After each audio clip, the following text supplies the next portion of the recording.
ఈనాడు మీ ముందు తెలంగాణ ముఖ్యమంత్రిగా ప్రమాణ స్వీకారం చేసి ఇవాళ ఈ కుక్కట్పల్లికి రావడం జరిగింది.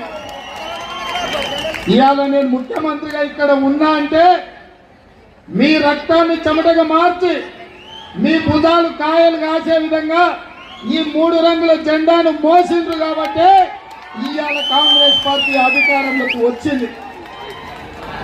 అందుకే మిత్రులారా, మీ కష్టం మీ రుణం తీర్చుకోవాల్సిన సందర్భం వచ్చింది.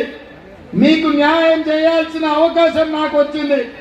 కానీ దురదృష్టవశాత్తు మొన్న జరిగిన శాసనసభ ఎన్నికల్లో మా మిత్రుడు బండి రమేష్ గారు ఇక్కడి నుంచి గెలిచినుంటే ఈ కుక్కట్పల్లి ప్రాంతం రూపురేఖలు మారుండేటివి.